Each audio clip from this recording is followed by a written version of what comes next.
muhtadun.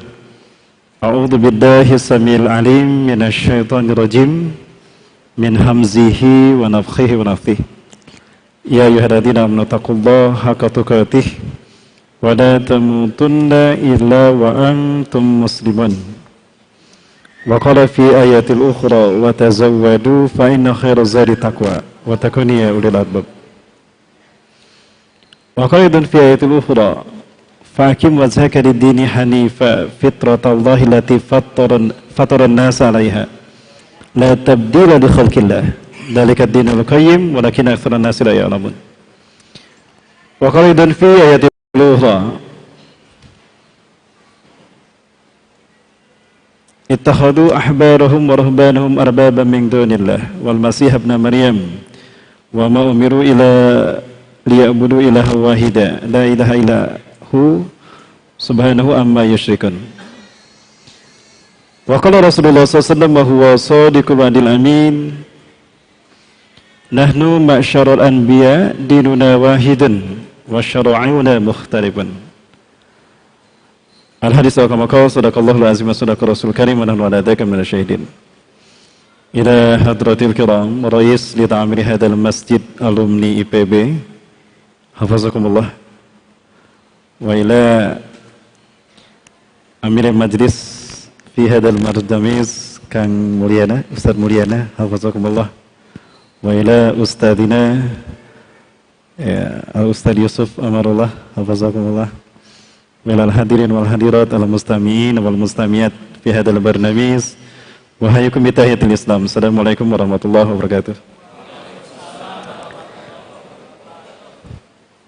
Merupakan sebuah karunia dari Allah Subhanahu wa taala, hari ini saya ditakdirkan hadir dalam haflah kajian rutin barangkali di Masjid Alumni IPB. Ini adalah kehormatan bagi saya pribadi, maka saya mengucapkan syukur pada Allah dengan sebaik-baik syukur padanya. Allah menakdirkan saya bisa bertemu di sini. Mudah-mudahan ini menjadi wasilah bagi kita untuk mendapatkan keberkahan hari ini. Terlebih kita mendapatkan kemudahan untuk meraih surganya Allah Subhanahu wa taala. Salawat dan salam semoga dilimpahkan pada uswah dan qudwah kita Rasulullah Muhammad sallallahu alaihi wasallam. Nabi dan Rasul yang diutus ke tengah-tengah kita menyempurnakan tauhid manusia. Karena memang pada dasarnya manusia diciptakan melalui konsep yang bernama tauhid. Allah Subhanahu wa taala kita yakini tidak ada Tuhan selain Dia, pencipta satu-satunya yang telah menciptakan kita dalam kreasi yang terbaik. Satu fakta yang tidak bisa kita pungkiri, siapapun manusia tidak bisa memungkiri fitrahnya itu adalah muslim. Ya, ini akan kita bahas pada kesempatan ini sebagaimana tadi sudah dibuka oleh Ustaz Yusuf Amarullah. Namun sebelumnya saya sapa yang saya hormati dan saya muliakan pengurus dari Qayyimil Masjid alumni IPB yang dirahmati Allah. Yang saya hormati dan saya muliakan karena Allah, para pengurus dari rekan-rekan dakwah di Masjid alumni ini. Kemudian juga yang saya hormati dan saya muliakan karena Allah, Ustaz Mulyana, Amir Majelis MC akhir zaman Pak ya sekarang. Kalau saya bukan Ustaz akhir zaman lagi sekarang, Ustaz akhir bulan insyaallah. Karena jadi Ustaz akhir zaman beresiko ya. Kalau Ustaz akhir bulan paling berhadapan dengan istri saja. Juga guru kita Ustaz Yusuf Amrullah. Alhamdulillah saya hanya melanjutkan apa yang disampaikan oleh Ustaz Yusuf juga, dan tadi sebetulnya kami di Masjid At-Taufik sudah membahas tentang berhala kontemporer yang saya kaitkan dengan biang kerok kesesatan, yaitu iblis ya penambah Allah. Sosok yang sebetulnya dia makhluk yang tidak pernah berdosa selama ribuan tahun. Satu jin yang hidup bersama para malaikat, yang kemudian setiap kali dia beribadah 1000 tahun tidak pernah maksiat sedikit pun, hingga derajatnya naik hatta ya'tadil bi syafaratil kiramil bararah, sampai sejajar dengan malaikat yang 10, bahkan selevel dengan malaikat Jibril, saking takwanya kepada Allah. Dan dia pula pernah diperintahkan Allah untuk menggantikan posisi malaikat Jibril ketika harus membinasakan bangsa jin yang maksiat. Hal ini yang kemudian membuat dia merasa punya kredit poin di hadapan Allah, telah berjasa menunaikan perintah Allah dengan baik dan mengembalikan kemuliaan Allah di muka bumi. Ekspedisi yang dia lakukan, yang dia pimpin, itu menutup kepemimpinan bangsa jin atas dunia. Maka di saat itu Allah menetapkan akan menciptakan khalifah di muka bumi. Wa iz qala rabbuka lil malaikati inni ja'ilun fil ardi khalifah. Dia merasa jangan-jangan dialah yang akan dipilih jadi khalifah. Karena pertama dia lebih dulu, maksudnya dia pernah tinggal di bumi, walaupun dia diselamatkan ke alam malakut dalam keadaan balita, bayi 50 tahun. Karena balitanya jin itu ribuan tahun kan jin hidupnya, balitanya 50 tahun. Dia tidak pernah merasa berbuat dosa, dan memang tidak ada dosa yang dia lakukan, dan dia selalu mentaati Allah. Setiap 1000 tahun gak pernah maksiat sedikit pun. Dan dia beranggapan bahwa diselamatkannya dia di alam malakut itu akan menjadi cara Allah memilih dia untuk mempersiapkan dia untuk menjadi khalifah di muka bumi. Namun apa yang terjadi? Ternyata khalifah yang dimaksudkan bukan dia, tapi Nabi Adam alaihi salam. Kira-kira sakit hati tidak dia? Sakit hati tidak? Sakit hati. Sakitnya tuh di sini. Kata dia sakitnya tuh di sini. Maka dia tanda petik marah sama Allah. Atas dasar apa Adam kau pilih menjadi khalifah, makhluk yang baru dihidupkan, belum punya kontribusi? Aku ribuan tahun menyembah engkau ya Allah. Ribuan tahun aku menyembah engkau dan aku pun melakukan setiap apa yang kau perintahkan. Bahkan aku habisi bangsaku sendiri atas titahmu ya Allah. Lalu kenapa tidak jadikan aku sebagai khalifah di muka bumi? Di saat itulah kemudian Allah murka kepadanya. Maka kemudian Allah Subhanahu wa taala memperlihatkan kesombongan dia kepada para malaikat. Ya. Allah ingin menunjukkan kesombongan dia kepada para malaikat dan Nabi Adam sendiri. Ya, ketika Allah sudah menyempurnakan penciptaan Nabi Adam, maka kemudian dia tidak bisa kepada Nabi Adam menunjukkan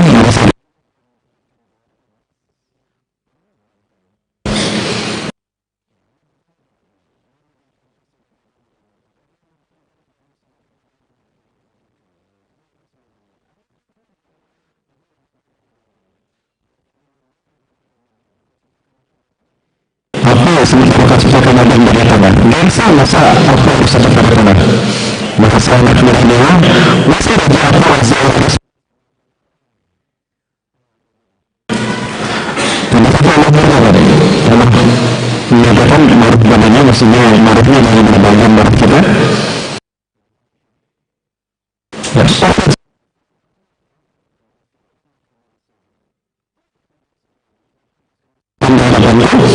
Engkau termasuk yang mati hidup. Nah, dia terima. Ya. Nah, di saat itulah dia membuat komitmen untuk menunjukkan kalau yang kedua menunjukkan komitmen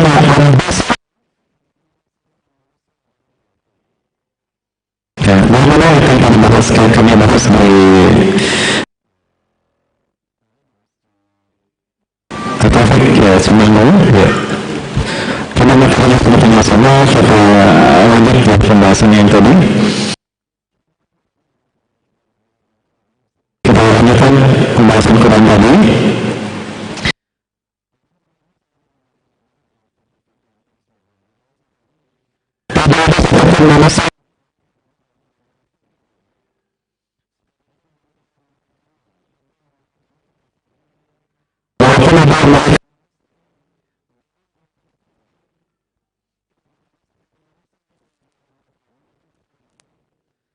Sudah berlalu kalau status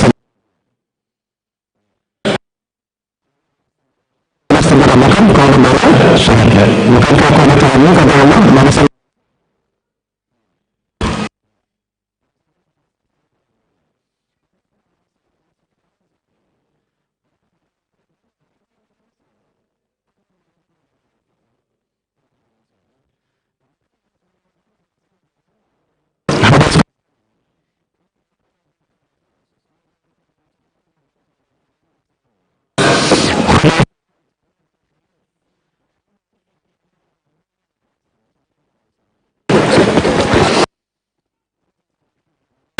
ini Allah Subhanahu wa taala menciptakan kita dalam orang Islam ini ada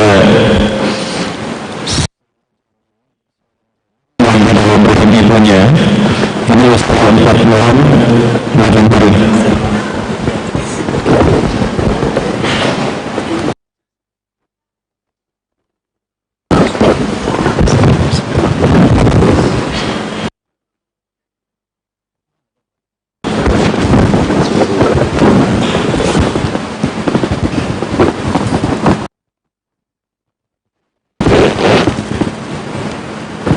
Bagaimana soalnya ini guys? Ada jelasan dari sana?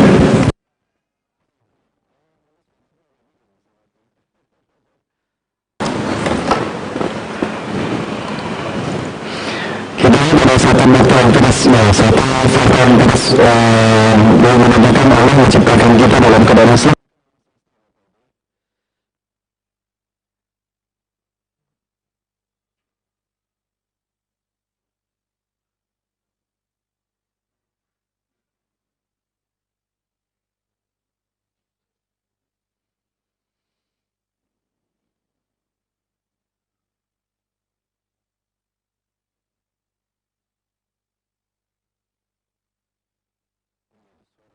Terus ada ya keluar suruhnya keluar ini dari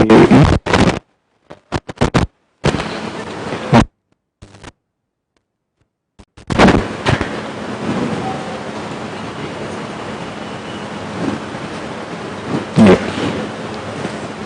apa ini ya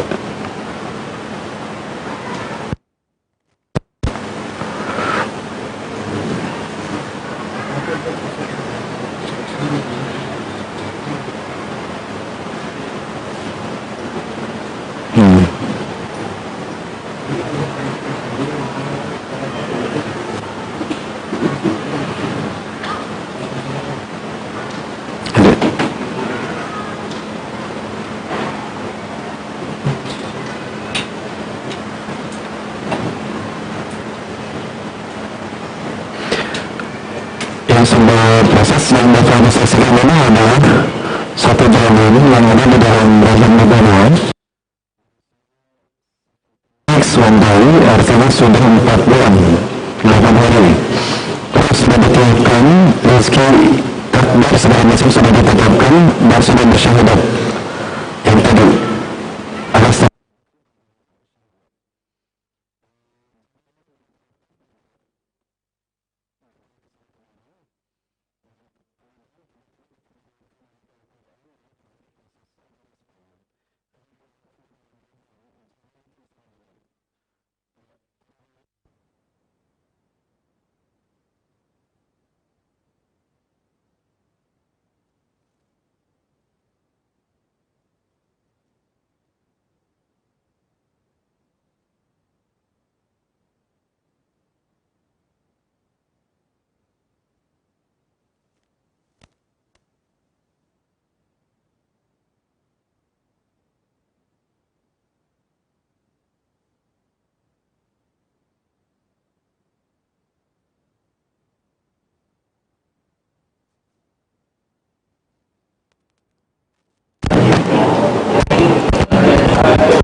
ini kecanggihan USG ultrasonografik bahkan bisa dilihat 3 dimensi ya sekarang bisa dilihat normal tidak bahkan wajahnya bisa dilihat juga mirip ayahnya mirip ibunya atau mirip kepadanya ya bisa dilihat ya ya ini begitu aktif luar biasa kemudian dibacakan ayat Al-Quran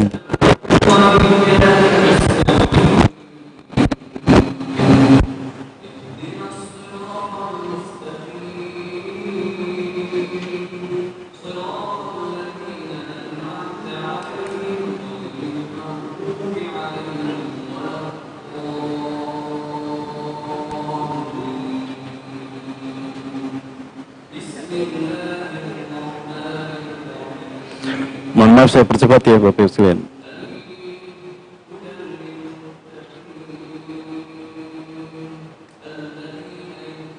Nah ini lebih jelas lagi posisinya dalam posisi sujud betul?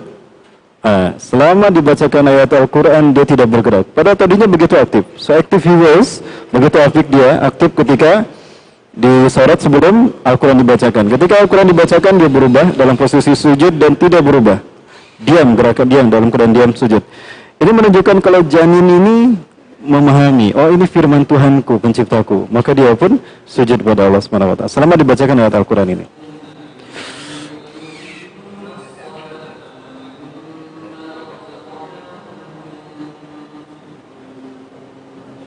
Ya. Ini membuktikan hadis qudsi di dalam kitab Mufradatul Quran wal Bayan, tafsir karangan Dr. Hasan Sodikin dari Timur Tengah. Di sana dinukilkan hadis qudsi dari tafsir surat Ar-Rum ayat ke-30. Allah berfirman, "Inni khalaqtu ibadi hunafa." Inni khalaqtu ibadi hunafa. Sesungguhnya aku, kata Allah, telah menciptakan hamba-hambaku dalam keadaan hunafa, hanif, cenderung pada Islam. Fajatuhum syayatin, maka setan datang menggodanya. Fastaratum an dinihim, maka setan digelincirkan oleh setan. Fastaratum an dinihim, maka setan menyesatkan mereka dari agamanya. Ada yang ke kanan, talbisul haqqa bil batil.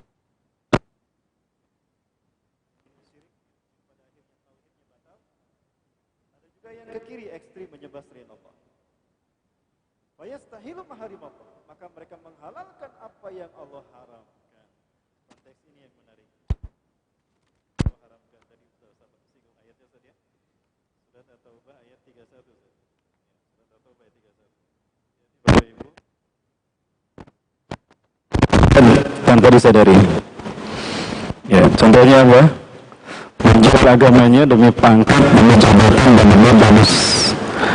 Dari mewariskan triliunan. Karena sebenarnya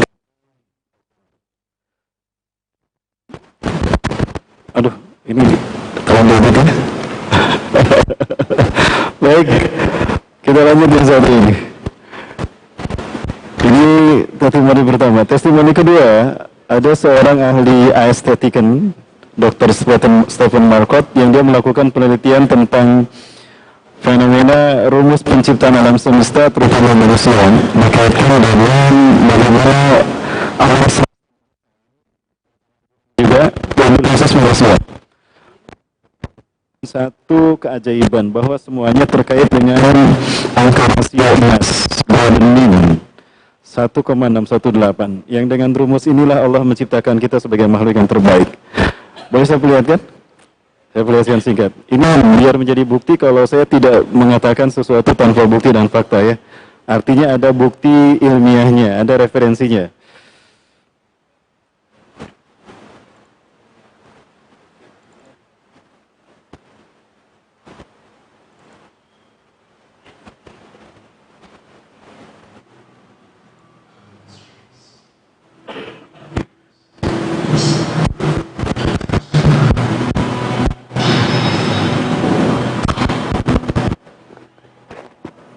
Saya tampil ini.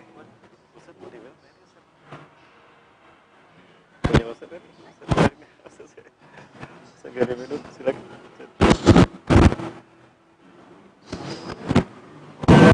Tampil ini.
semua ini membuktikan tauhid luar biasa. Bukan angka 1,618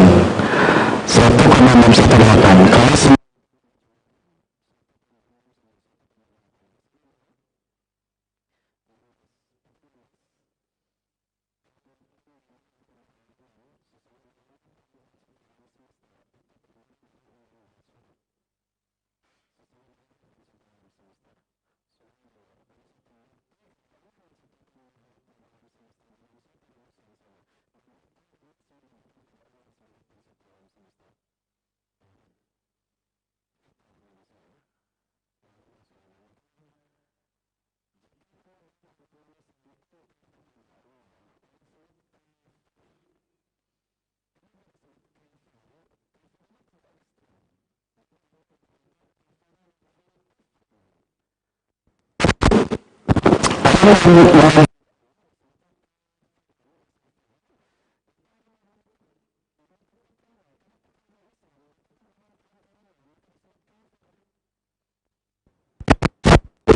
kan ada membawa buku ada sampelnya, sampel buku disebutnya apa?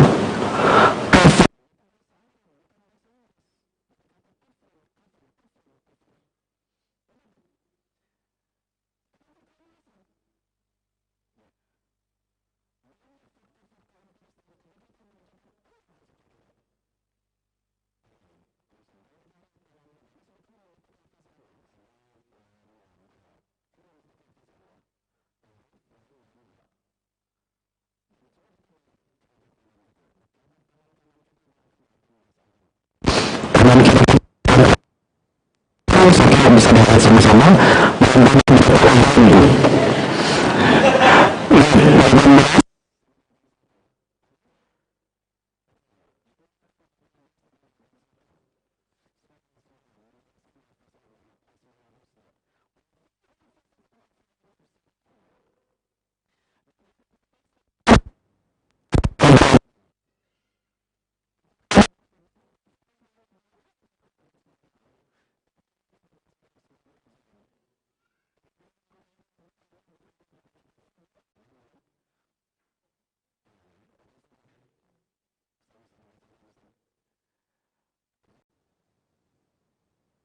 itu tauhid, menjadikan Allah sebagai satu-satunya Tuhan, betul? Tauhid. Lalu apa maksud firman Allah yang mengutip kata-kata ajazil? La'aqudanna, sungguh, pakai lam taukid dan nun taukid sakila, sungguh aku akan sesatkan manusia. Aku akan halangi manusia lahum siratal mustaqim, dari jalanmu yang lurus, dari tauhid tadi. Maksudnya, aku akan menjadikan ada sosok lain yang disembah selain Engkau, ya Allah. Benar tidak kalau kita pahami seperti itu? Pertanyaannya, kalau ada sosok lain yang disembah selain Allah, siapa dia? Baik, kita keliling dunia Bapak Ibu. Di Babilonia, di zaman Nabi Ibrahim ada Namrus. Saat itu Namrus mengatakan bahwa dia adalah dewa matahari. Dia adalah perwujudan Marduk, dewa matahari. Pada saat itu, umat manusia digiring pada penyembahan dewa matahari. Kenapa harus dewa matahari? Itu yang akan kita cari tahu, Bapak Ibu. Dan tidak sedikit umat Islam yang terjebak kepada penyembahan ini tanpa sadar. Betulkah demikian, Bapak Ibu? Kita tobat sama-sama, kita muhasabah sama-sama. Karena Zionis Yahudi sebagai agen iblis bergerak dalam 3 ranah: simbol, ritual, dan arsitektur. Silakan buka dalam illuminati.org. Kami kaum Illumination bergerak menguasai dunia dalam 2 ranah: arsitektur dan media visual. Itu Bapak Ibu sekalian. Makanya di sini saya agak cerewet, Bapak Ibu. Mohon maaf, karena tidak boleh kita membatalkan tauhid kita hanya demi pangkat dan jabatan.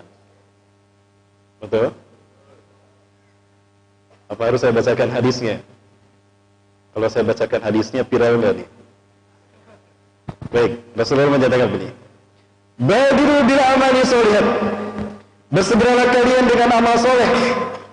Fasatakunul fitan, karena akan muncul huru-hara dan petaka kekitauan seperti potongan malam berlapis-lapis. Muslim gelap gulita. Saking dahsyatnya fitnah akhir zaman ini, yusbihu rajulun mu'minan wa yamsi kafiran. Paginya beriman, sorenya kafir. Wa yamsi mu'minan wa yusbihu kafiran. Sorenya beriman, paginya kafir.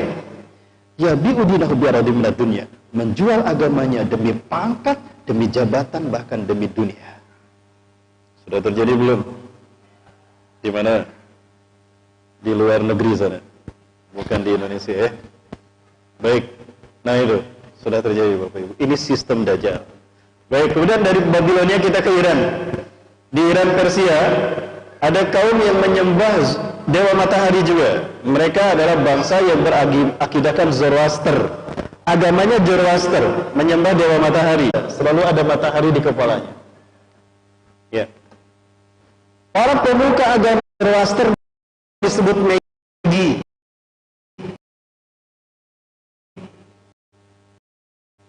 Biasanya ada tanda mata di sebelah satu mata di tangan kiri mereka. Dan cara mereka menyebarkan agama Zoroaster dengan sihir. Bahasa Inggrisnya magic. Diambil ke dalam bahasa Arab menggunakan sin, menjadi majusi. Sehingga mereka lebih kenal beragama majusi. Padahal agama mereka Zoroaster. Jadi mereka menggunakan sihir. Dari Persia Iran kita ke Yunani. Yunani adalah negeri pagan, kaum penyembah banyak dewa. Dan dewa terpenting mereka adalah dewa matahari, Helios. Bahkan mereka membangun sebuah kota untuk mengagungkan dewa matahari, Heliopolis. Ada satu ritual menarik yang mereka lakukan. Setiap tahun mereka mengagungkan dewa Heliopolis, melakukan ritual pawai obor keliling negeri. Obor diarak ke keliling kampung. Dari satu pejabat kampung serah terima pada kampung lain, sampailah di bukit Olympus. Mereka merayakan ritual akbar, menyembah dewa matahari. Lalu obor diserahkan pada sang kaisar. Kaisar menerima dari pembawa terakhir, lalu dia lari ke obor raksasa. Obornya padam. Ternyata isyarat satu periode. Kaisarnya, lalu dinyalakan dari belakang dan nyalakan lagi. Dinyalakan itu obor raksasa. Selama obor raksasa itu menyala, mereka melakukan ritual atraksi bermacam-macam. Atraksi untuk mengagungkan dewa matahari mereka. Itu dilakukan di bukit Olympus, yang kemudian dunia mengenal ritual itu dengan sebutan Olimpiade. Apakah itu sudah berlalu beribu-ribu tahun yang lalu? Sekarang, apakah hilang ritual tadi? Hilang tidak ritual tadi? Masih ada? Itu tingkat dunia. Tingkat benua? SEA Games. Tingkat nasional? Udah. Terbukti kan apa yang disampaikan Rasulullah? La tataba'unna sanana man qablakum shibran bi shibrin zira'an bi zira'in. Sungguh kalian akan mengikuti jejak orang-orang sebelum kalian, sejengkal demi sejengkal, sehasta demi sehasta. Hatta la yadkhulu jurrad dabbin lattaba'tumuhum, sampai pun mereka masuk ke lubang biawak, kalian ikut juga. Luar biasa patonahnya Rasulullah SAW menyebutkan lubang biawak. Kenapa tidak lubang buaya? Kenapa tidak lubang cacing? Biawak membuat lubang itu seukuran tubuhnya, dan itu dengan sulutnya. Kalau dia maju, itu bisa maju karena siripnya melipat. Tapi kalau mundur dia nggak bisa karena siripnya nyangkut di belakang. Begitu kan? Begitulah sistem jebakan ahli kitab menjebak kita umat Islam. Sekali masuk tidak bisa keluar kecuali mati. Luar biasa. Manhum ya Rasulullah? Siapakah orang-orang yang diikuti oleh kita umat Islam sejengkal demi sejengkal, sehasta demi sehasta? Tidak terasa. Al-Yahud dan Nasara, apakah Yahudi dan Nasrani? Faman, siapa lagi kalau bukan mereka? Baik, saya tunjukkan Olimpiade 2012. Setiap event ini saya perhatikan karena ritual ini sekali lagi, ritual pengagungan dewa matahari yang umat Islam kemudian ikut juga. Kenapa mereka merayakan ini? Mereka para penyembah iblis dan dajjal iri kepada umat Islam. Umat Islam setiap tahun yang merayakan secara massal seluruh dunia pengagungan kepada Tuhan mereka. Ada Idul Fitri, Idul Adha, bahkan ada ibadah haji. Mereka pun merayakan ritual dunia. Tapi bagaimana bisa dunia mengenal mereka penyembah iblis dan dajjal? Maka mereka ciptakan ritual yang justru umat Islam pun menyukainya. Betul? Apa tidak sadar kita ittiba kepada ahlul kitab, menyembah Tuhan mereka? Batal tidak akidah kita? Hati-hati Bapak Ibu. Silakan buka. Ini saatnya kita penting mengkaji al-wala wal bara, loyalitas dan anti loyalitas. Ini penting karena ini aplikasi tauhid. Apa saya tidak terlalu keras ini? Udah, gimana? Kurang keras? Kurang keras Pak? Kita lanjut. Kita lanjut Bapak Ibu. Ini Olimpiade 2012. Bapak Ibu, merinding saya menyaksikan ini. Dan betapa banyak umat Islam terlibat dalam ritual ini. Betul? Terlibat luar biasa.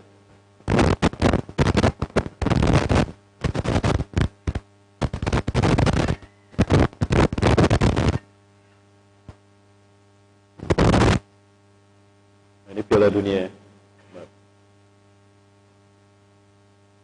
Ini Piala Dunia, mohon maaf. Bukan ini.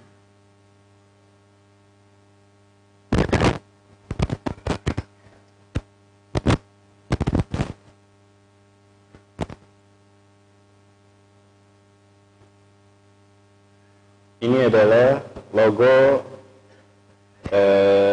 Piala Dunia, Olimpiade 2012. Ini logonya ya, Bapak Ibu sekalian. Ini logonya 2012. Nah, kalau logo ini kita bikin horizontal, seperti ini tulisan. Dibacanya gimana? Zoom. Dan lihat maskotnya. Maskot dari Olimpiade 2012.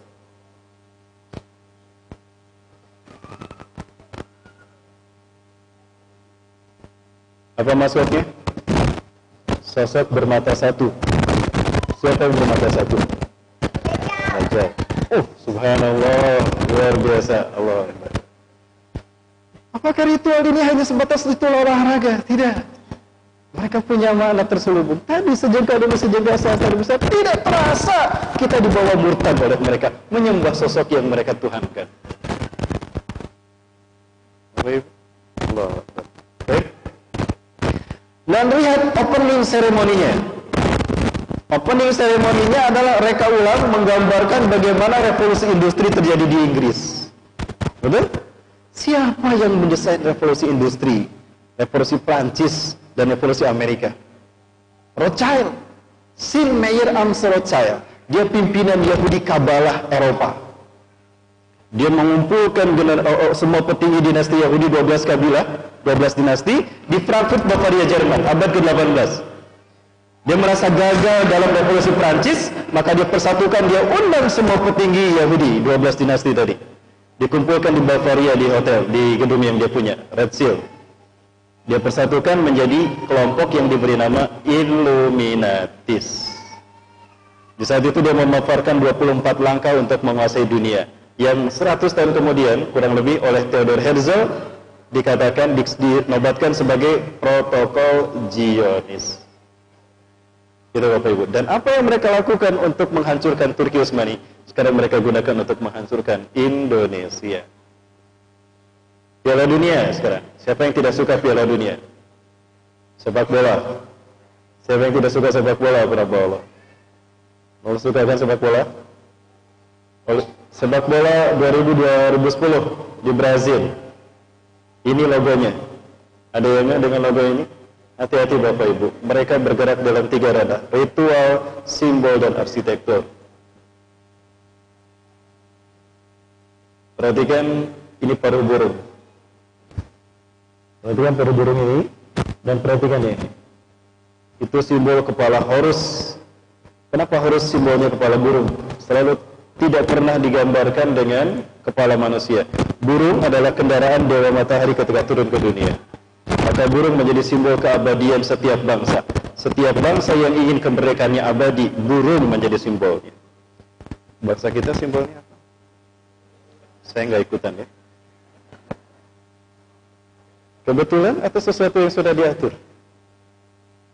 Lalu kenapa bolanya seperti ini? Ada yang tidak Bapak Ibu? Hati-hati, ini bukan hanya sekedar ritual. Ada pesan ideologis di dalamnya. Dan itu pemurtadan. Membuat manusia mempertuhankan iblis. Kenapa namanya Jabulani?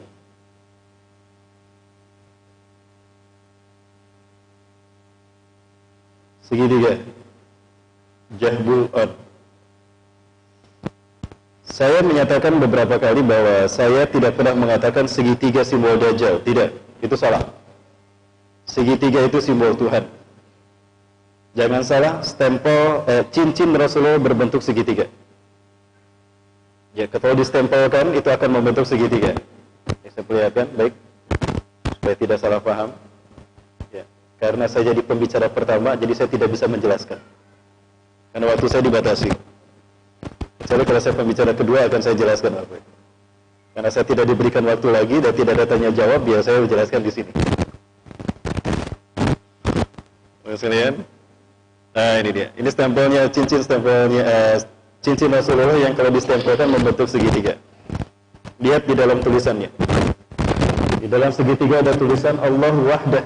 Allah Maha Esa, la syarikalah, tidak ada sekutu bagi Allah. Muhammad abduhu wa rasuluh. Muhammad hamba Allah dan utusannya. Dan lihat di sebelah sini ada tulisan fa'innaka mansur, maka sesungguhnya engkau yang ditolong Allah. Tawajjah haitsu syi'ta, menghadaplah kepada arah yang kau inginkan. Dalam riwayat yang lain ada tulisan fa inna syani'aka wal abtar, sesungguhnya yang membencimu dialah yang terputus. Ini alasan kenapa FPI simbolnya segitiga. Tauhid. Ada yang bertanya pada saya, Ustaz, itu FPI simbolnya segitiga. Nah, ini alasannya. Lalu ada yang mengatakan, itu lihat di Masjid Nabawi, mihrabnya. Itu ada segitiga dan ada bulat di tengah-tengahnya. Betul? Saya tanya, siapa yang membangun ini? Rasulullah, para sahabat, atau siapa? Rasulullah membuat ini bukan? Bukan, dan bukan pula sahabat. Jangan salah, ini bukan Rasul yang membuatnya. Kalau ini saya tahu yang membuatnya siapa. Bapak yang mau tahu. Baik. Dan kenapa saya cerewet berbicara tentang ini Bapak Ibu? Baik, saya perhatikan. Sekali lagi, segitiga itu berarti simbol Tuhan, simbol tauhid kan? Simbol tauhid. Makanya Fir'aun membangun piramida. Bukankah dia mengatakan wa ana rabbukumul a'la? Dan aku Tuhanmu yang maha tinggi di hadapan Nabi Musa dan Harun dan hadapan bangsa Mesir dan pengikutnya. Maka dia perbudak bangsa Yahudi untuk membangun sebuah bangunan yang segitiganya terlihat dari barat, utara, timur, dan selatan. Piramida. Dan yang diperbudak sebagai tukang batu adalah bangsa Yahudi, Mason. Begitu Firaun tenggelam, merdeka mereka. Maka, tapi mereka tidak akan melupakan perbudakan kepada mereka sebagai tukang batu. Mereka tetap menyandang sebagai tukang batu Mason. Kalau dulu didedikasikan secara paksa untuk Firaun, berikutnya mereka didedikasikan untuk Tuhan yang mereka tunggu-tunggu. Untuk Tuhan yang mereka tunggu-tunggu. Maka mereka menjadi tukang batu yang merdeka. Merdeka bahasa Inggrisnya? Free. Mason tukang batu. Jadi, Freemasonry. Mereka lah yang bergerak menguasai dunia hari.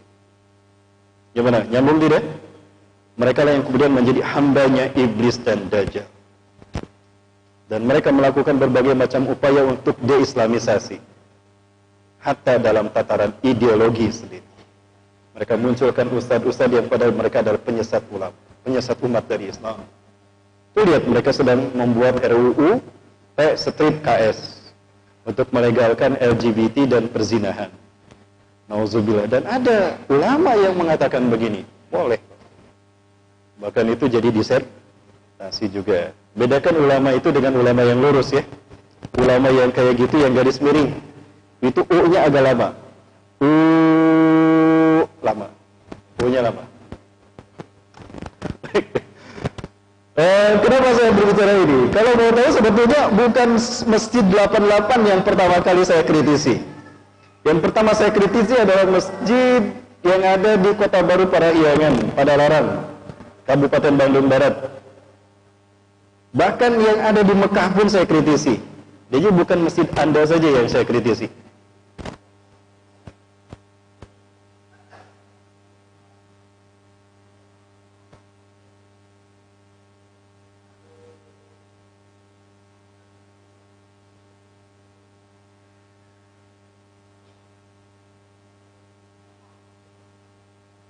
Ini di Mekah Bapak Ibu sekalian. Monumen Jeddah Ai. Alasannya mata itu adalah simbol keindahan. Lalu kenapa tidak dua mata, harus satu mata, Bapak? Dan lihat simbol kepolisian Saudi Arabia. Terlihat tidak Bapak Ibu? Terlihat jelas kan? Maksudnya apa? Rencana kepolisian ini simbolnya seperti ini. Saya tidak mengerti. Dan ini yang membuat saya kemudian kenapa mengatakan demikian. Ini masjid-masjid yang lain yang juga beliau yang sama susun. Jadi masjidnya indah. Nah ini masjid yang pertama saya kritisi. Tahun 2010 saya diundang pengajian di masjid ini. Ini tampak bagian depan. Dan ini bagian dalam. Dan ini bagian kiblat. Kita salat mengarah ke sana. Ada yang aneh tidak? Perhatikan Bapak Ibu. Yang namanya pesan arsitektur itu terdapat di dalam desainnya. Dan tidak ada yang bisa memahami itu kecuali arsiteknya. Memang ini mau ditafsir, sehingga kita terjebak dengan istilah cocok logi. Oke, memang saya cocok logi. Ya. Terima kasih kalau saya dikatakan cocok logi. Tapi mohon maaf, nanti saya kaitkan dengan sesuatu. Kenapa saya mengkritisi ini? Perhatikan Bapak Ibu, ini arah datangnya angin. Masjid ini tanpa AC, Pak. Karena terbuka banyak ruang angin, sehingga masjid ini terkesan penuh dengan full AG, angin gelembung. Bukan air conditioner ya. Ini arah datangnya angin. Nah kita mengarah ke sana. Dan ini ada batu yang kemudian bertuliskan lafaz Allah Bapak Ibu. Ada yang tidak? Perhatikan garis miring ini. Di garis ini. Kalau diteruskan sini. Dan ini terputus arah datangnya cahaya.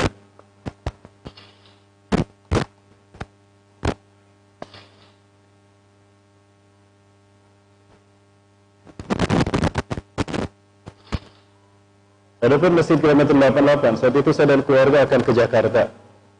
Lalu istri saya minta sholat dulu di sini, ingin sholat duha. Saya berangkat dari rumah, ba'da subuh. Namun apa yang terjadi, saya agak heran ketika memasuki masjid ini. Saya berhak mengatakan begini karena saya warga negara dan saya punya hak untuk berpendapat. Kebebasan berpendapat ini dilindungi undang-undang. Harusnya ini asas praduga dan tak bersalah dikemukakan dulu. Jadi tidak main tangkap aja. Jadi curhat.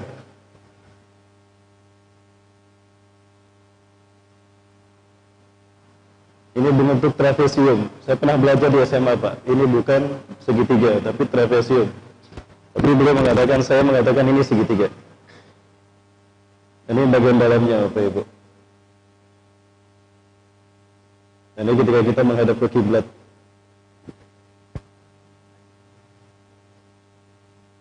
Begitu saya melihat kenyataan ini, maka saya perintahkan pada istri dan anak saya untuk tidak sholat di sini.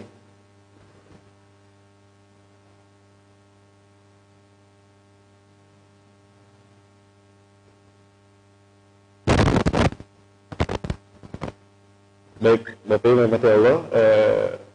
Lihat betul-betul Bapak Ibu. Alasan kenapa saya menyatakan ini, dan ini saya kemukakan di majelis taklim kok.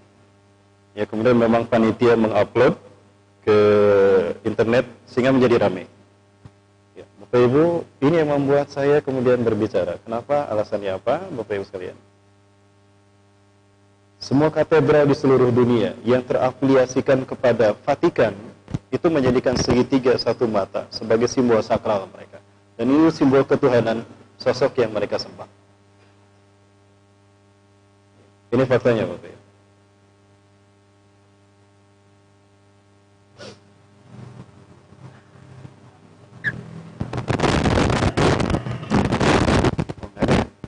Sebentar ini keluarkan dulu.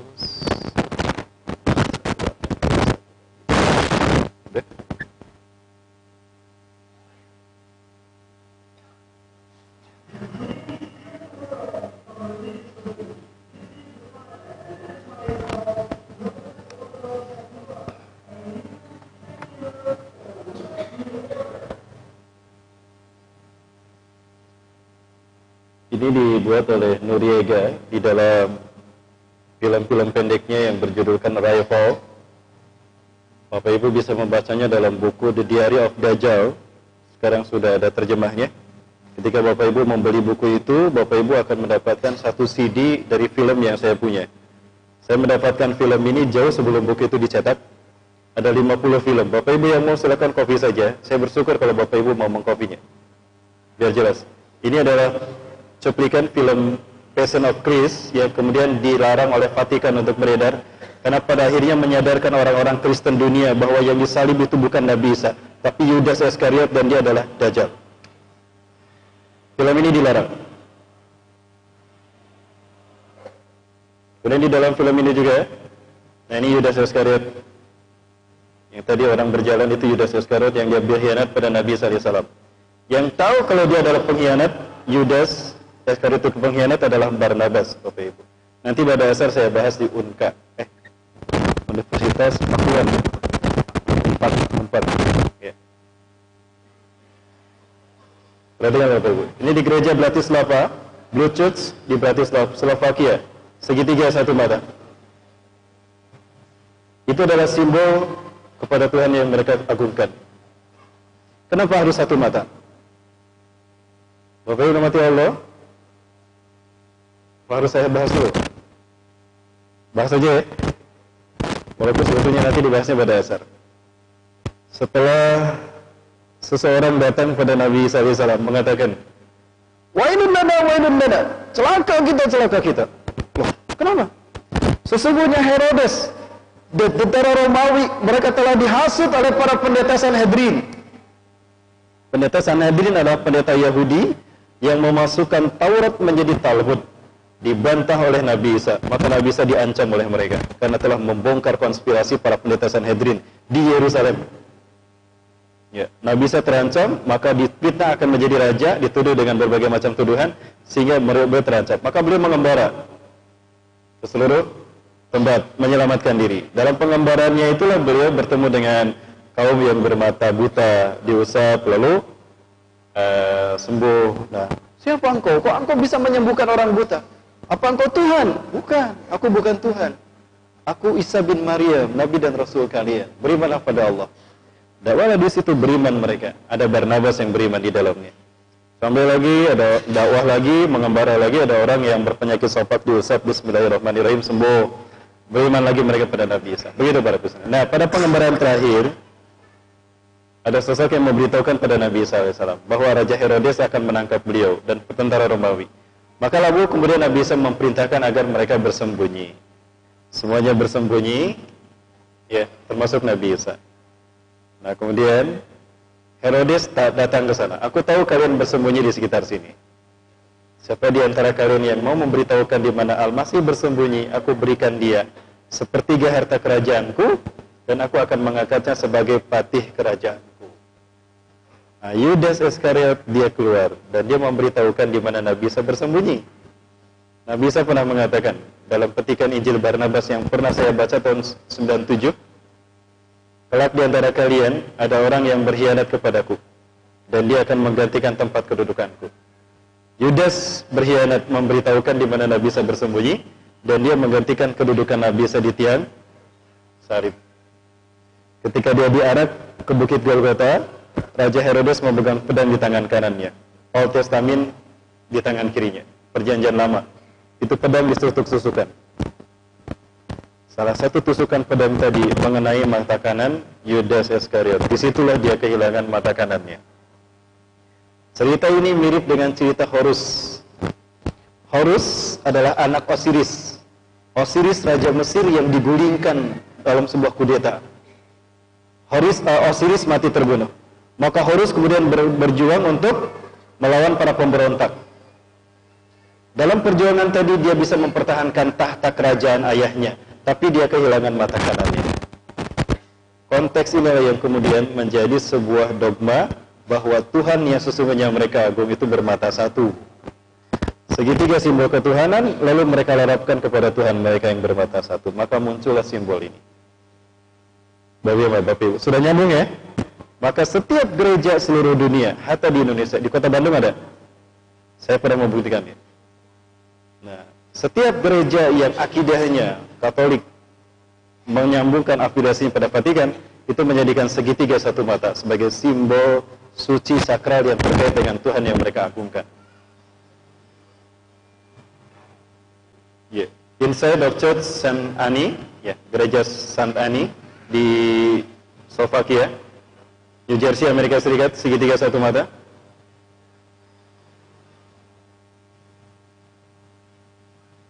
Sebuah gereja yang tidak dikenal di Amerika Serikat. Dom in Italy, katedral, segitiga satu mata. Filipina, ya, Krakow, Polandia. Warsawa, Polandia. Ya, Prague, Republik Czech. Utah, Amerika Serikat. Ya, Prancis. Di seluruh dunia, bahkan di Vatikan juga banyak. Nah, dogma semacam ini kemudian mereka kembangkan dalam dunia entertain, dalam film-film kartun, hatta dalam film SpongeBob. Anak-anak kita mencerma dan menyimpan dalam memori mereka tentang SpongeBob. Hati-hati Bapak Ibu. Yang Squidward itu pernah menggunakan topi, di atasnya ada segitiga satu mata. Nickelodeon, mereka punya di bidang entertain untuk mendoktrin anak-anak kita. SpongeBob musuhnya siapa? Plankton. Betul ya, plankton. Matanya plankton berapa? 1. Udah jelas kan? Itu pengaruh Dajjal terhadap anak-anak kita. Di Vatikan sendiri banyak simbol ini. Nah, ini di Vatikan. Matahari di kepala. Segitiga satu mata ini. Nah, ini yang kemudian membuat saya agak khawatir dengan simbol segitiga dan ada lingkaran di depannya tadi, yang dalam masjid tadi ya para Allah. Maka persepsi saya ketika melihat itu terbayang ke sini. Salah tidak Bapak Ibu? Dan ini ada ini Tuhan yang disembah oleh mereka. Sehingga ketika ini ada simbolnya di depan kita, dan saat itu kita salat menghadap ke sana. Lalu siapa yang kita sembah? Siapa yang kita sembah? Bukankah Allah telah mengingatkan kita dalam surat Fussilat? Bapak Ibu rahmati Allah, dalam Quran surat Fussilat. A'udzubillahi minasyaitonirrajim. Wa min ayatihi al-lailu wan-nahar wasyamsu wal-qamar. Dan sebagian dari tanda kekuasaan Allah adalah malam dan siang, bulan dan matahari dan bulan. La tasjudu lisyamsi wala lil-qamar. Jangan kalian sujud kepada bulan dan kepada matahari, dan jangan pula kepada bulan. Wasjudu lillah, sujud itu hanya kepada Allah, alladzi khalaqahunna, yang telah menciptakan malam, siang, matahari dan bulan. In kuntum iyyahu ta'budun, kalau memang kalian hanya menyembah Allah. Bapak Ibu, kalau matahari itu kan bintang. Orang menggambar matahari dalam bentuk bintang kan? Betul? Ketika orang menggambar bulan, itu dalam bentuk seperti apa? Apakah bulat seperti bulan purnama? Tidak. Rata-rata orang menggambar bulan itu dengan sabit. Betul? Maka ketika seseorang menggambarkan matahari dan bulan, dibentuknya dalam gambar seperti apa? Bulan bintang. Ada bintang, ada bulan sabit. Betul? Begitu kan? Apakah itu simbol Islam? Karena saya banyak melihat bulan sabit ini ada di atas masjid. Kubah kita di atasnya apa? Ini ada bulan bintang. Boleh saya bahas ini? Gak akan viral? Ini belum selesai tapi mereka menciptakan agamanya dan mereka ciptakan tokoh-tokohnya. Dari kecil mereka didik sehingga di suatu saat nanti udah dewasa mereka menjadi agen-agen yang sempurna, perfect. Ya, baik Bapak Ibu, kita selesaikan dulu yang satu ini. Ini adalah simbol pertemuan iblis dan Dajjal di segitiga Bermuda. Iblis menggunakan segitiga ini mengarah ke bawah karena dia masih diizinkan tinggal di langit. Dajjal dia di bumi, mengarah ke atas. Allah pertemukan mereka di segitiga Bermuda. Ketika iblis bertemu dengan Dajjal di segitiga Bermuda, maka iblis senang luar biasa. Hari ini adalah hari yang aku tunggu-tunggu, di mana sejak aku diturunkan dari surga ke dunia. Hari ini aku dipertemukan dengan saudara kembarku. Panggillah dia oleh kalian sebagai Paman Sam. Samiri, Paman Sam. Siapa Paman Sam? Paman Sam? Amerika. Ini kenapa Amerika selalu ikut campur urusan negara lain, main bantai tanpa ada yang berani menentang Amerika. Dan kenapa dolar menjadi kurs sebagai mata uang dunia? Karena dolar mata uang Amerika, dan karena Amerika negara bentukan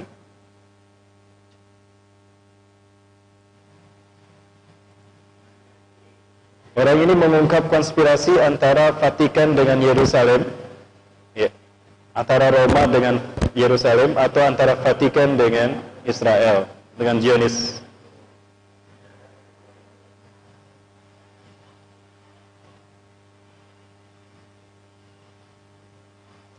Ini adalah emblem burung dengan simbol swastika, simbol Nazi ya.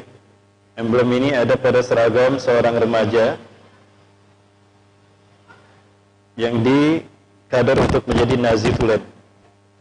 Nazi sebagaimana KGB itu mengkadar dari bayi, diurus dari bayi dalam sebuah camp kaderisasi. Sampai dewasa mereka membawa pikiran Nazi tulen mendarah daging. Contohnya ini, kalau dia dewasa nanti kira-kira jadi siapa? Jadi siapa? Banyak yang menyebutkan jadi Hitler. Betul? Apakah dia jadi Hitler? Kita lihat. Amati wajahnya. Mungkin dengan ini sudah tidak familiar. Apakah dia Hitler? Apa hubungan Nazi dengan Katolik Roma? Ini konspirasi upaya menyesatkan manusia dari tauhid. Hati-hati. Halus luar biasa. Tadi kita lihat dewa matahari. Ternyata seluruh dunia mereka menyembah dewa matahari, Bapak Ibu.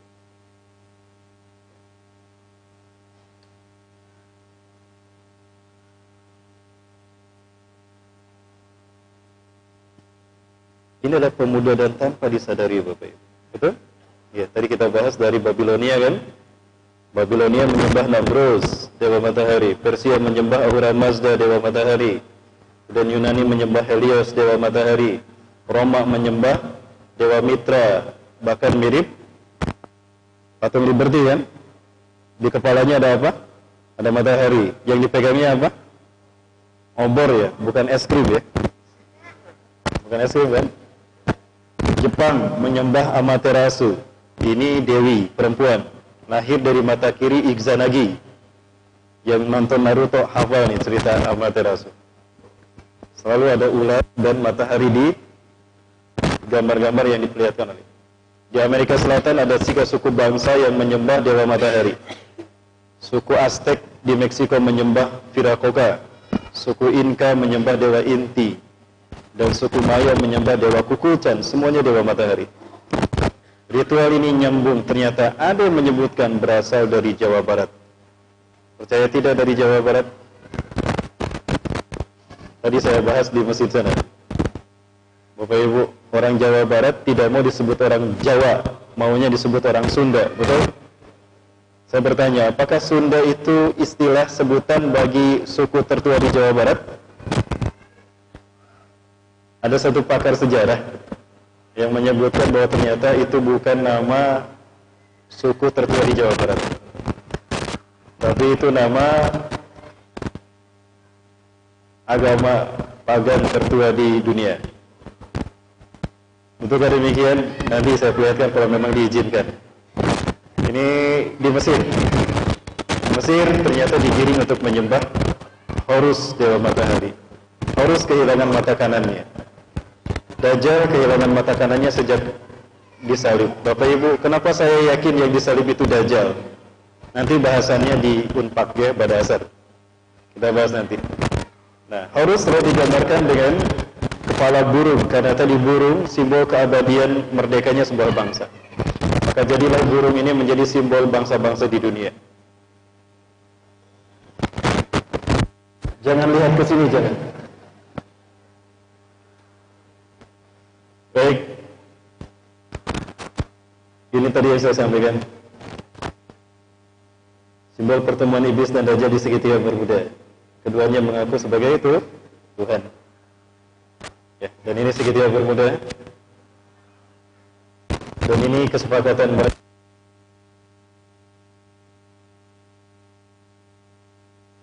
Kesalahan yang maha besar yang telah tua renta, itu kata mereka. Ada dalam Syiah, akidah yang ke-8, Al-Bada. Kenapa demikian? Karena Syiah bukan Islam, Syiah ciptaan Yahudi. Yang terakhir menjelaskan bahwa orang Yahudi adalah umat terbaik diutus kepada manusia, bukan kaum muslimin. Terlihat betul Bapak sekalian. Inilah ambisi mereka menciptakan The New World Order. Tanpa sadar umat Islam ikut terjebak dalam sistem mereka, terutama generasi milenial. Tanpa daya saring iman dan Islam, mereka menelan bulat-bulat dogma-dogma infiltrasi dari iblis dan dajjal. Dan yang paling sekarang laku dan mudah diterima adalah K-pop, Bapak. Itu adalah sihir akhir zaman, sihir dajjal. Betapa hebat mereka menyesatkan generasi milenial. Boleh saya perlihatkan? Ini sudah saya perlihatkan tadi di Masjid Taufik ya, Bapak Ibu. Harusnya yang ini yang saya perlihatkan. Tapi ini akan menyeret beberapa tokoh di tanah air kita. Maka saya tidak jadi tampilkan ini. Nanti saya ditangkap lagi, Bapak Ibu. Baik, Bapak Ibu, mata Allah. Subhanallah, ini Bapak Ibu tolong lindungi putra-putrinya. Ya. Kita membesarkan mereka, ternyata jiwanya dikuasai iblis dan dajjal. Mohon maaf Bapak Ibu. Inilah ritual-ritual yang tidak disadari ketika ditelan bulat-bulat oleh generasi.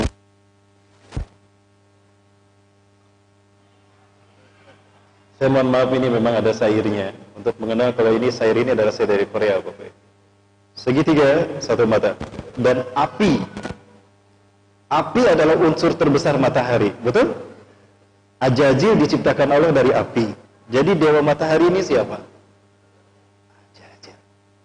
Tadi negara di dunia, peradaban dunia menyembah dewa matahari semua kan? Kok bisa begitu? Beda zaman, beda waktu, terpisah benua, beda waktu, tapi kok bisa menyembah sosok yang sama?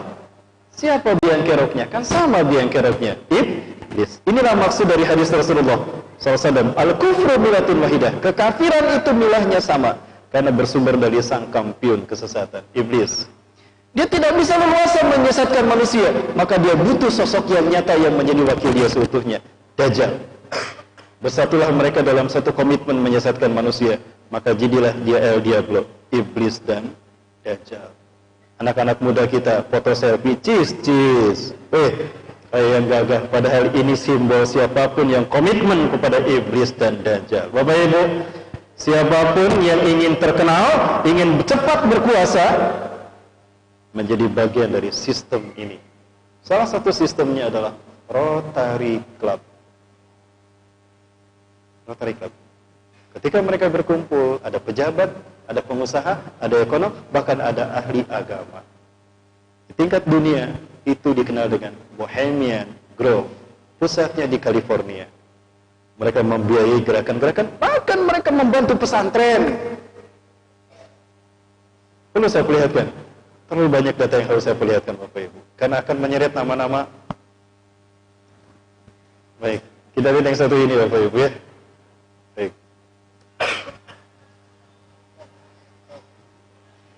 Inilah ritual untuk mereka.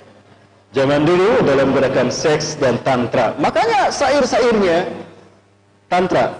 Dan selalu ditampilkan dengan seksi sensualitas. Agar mudah menjadi daya tarik. Itulah ritual Kabalah yang dulu menyembah Dajjal.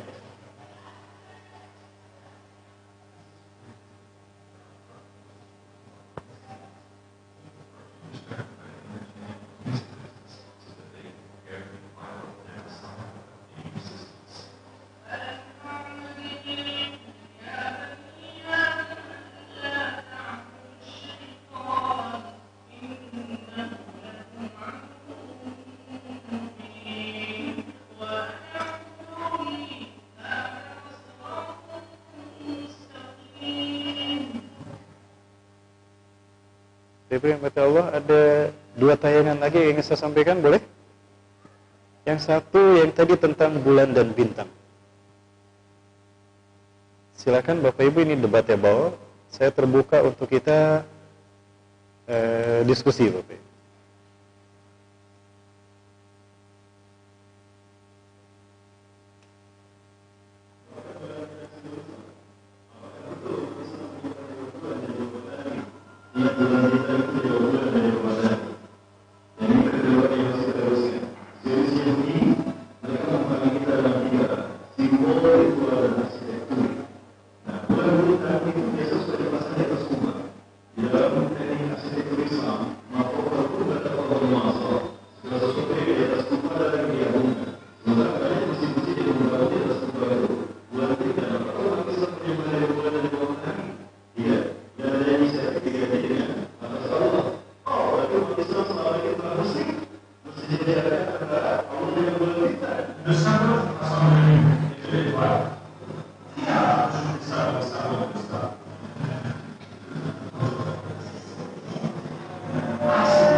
Bapak Ibu, ini juga mesti kita perbaiki. Silakan, saya sudah bertemu dengan para arsitek-arsitek muslim yang kemudian mereka hijrah dan sekarang mereka berjuang bersama saya.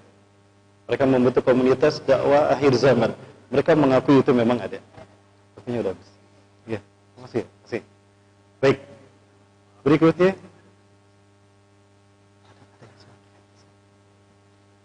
Ada yang udah dapat izin. Satu lagi Bapak Ibu sekalian. Dan ini sering ditunjukkan oleh mereka yang terpepet oleh tauhid ketika setan sudah tidak bisa lagi berkutik. Mengangkat simbol El Diablo seperti ini.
Ada yang pernah melakukan itu? Istighfar dan syahadat lagi. Perbaiki akidahnya. Hati-hati Bapak Ibu. Ya. Man tashabbaha biqaumin fahuwa min. Oh. Ya, baik. Terlalu banyak Bapak Ibu data yang harus saya perlihatkan. Nanti lama-kelamaan kita cuma nonton bukti-bukti aja. Saya qadarullah ada seseorang yang kemudian hadir di kajian saya dan dia jujur pada saya kalau dia dulu menjadi pengikut sekte pemuja Dajjal. Alhamdulillah dia sudah hijrah dan beliau sudah bersama kami. Istrinya bahkan luar biasa, beliau sudah menikah dan istrinya luar biasa. Bercadar istrinya. Alhamdulillah beliau sekarang sudah istiqomah untuk dakwah dan balik untuk berperang melawan mereka. Ini momen ketika hijrahnya beliau. Beliau di Ruqyah. Pernah beberapa saat beliau di luar negeri. Kemudian ini momen ketika proses Ruqyah terjadi karena memang senang dengan Eropa, ya jinnya berbahasa Eropa. Jadi jinnya ngomong bahasa Araringgis Bapak Ibu. Ini prosesi ruqyahnya.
Baik, ini hanya bahasa saja bukti ketika dia bersentuhan dengan tauhid maka buru-buru mereka berlindung kepada Tuhan mereka, ya iblis dan Dajjal. Begitu pula dalam ruqyah yang lain selalu muncul seperti itu. Mereka selalu berlindung kepada iblis dan Dajjal.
Baik, dan terakhir Bapak Ibu minta Allah, saya ingin mengajak Bapak Ibu untuk membuka Quran. Ini closing dari saya.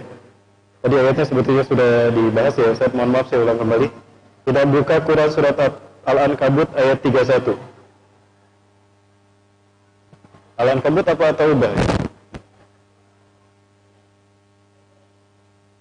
Taubah kayaknya, ayat Taubah ayat 31. Taubah 31.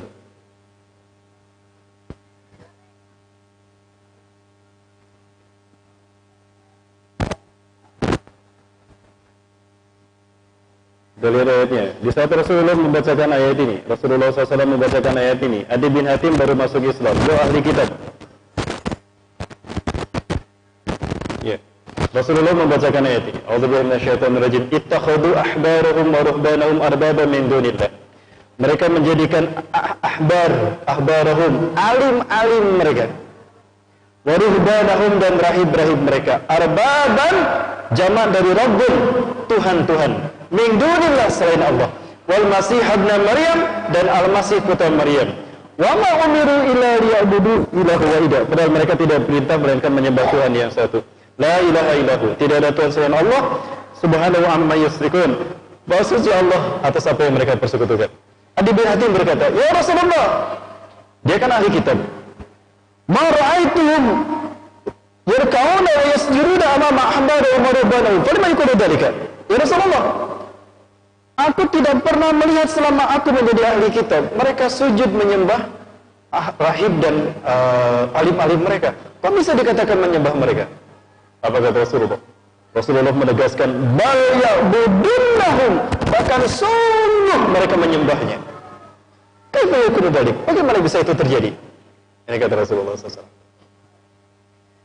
Inna ahbarahum wa ruhbanahum yuhallaluna ma haramallahu lahum wa yuharrimuna ma ahallallahu lahum wa yattabi'unahum fakadzalika ya'budunahum. Sesungguhnya alim-alim mereka, rahib-rahib mereka menghalalkan apa yang Allah haramkan dan mengharamkan apa yang Allah halalkan, lalu umat mengikuti mereka. Begitu cara umat menyembahnya. Bagaimana Bapak Ibu? Ini kata Rasulullah. Ketika ada alim, ada rahib, ada pendeta menghalalkan apa yang Allah haramkan dan mengharamkan apa yang Allah halalkan, lalu manusia mengikutinya. Begitulah cara alim tadi disembah. Betul? Baik, saya tanya Bapak Ibu. Ini terakhir ya, closing ya. Saya tanya dari keyakinan saya, tolong jawab dengan keyakinan Bapak Ibu sekalian. Menyembah Allah halal apa haram? Halal. Baik, berikutnya. Sekali lagi ya, menyembah Allah halal.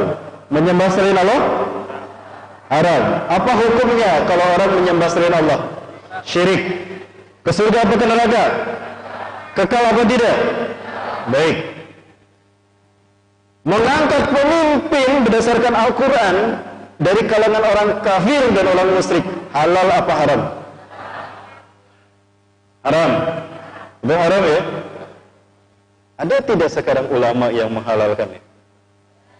Ada. Lalu ulama itu ada pengikutnya tidak?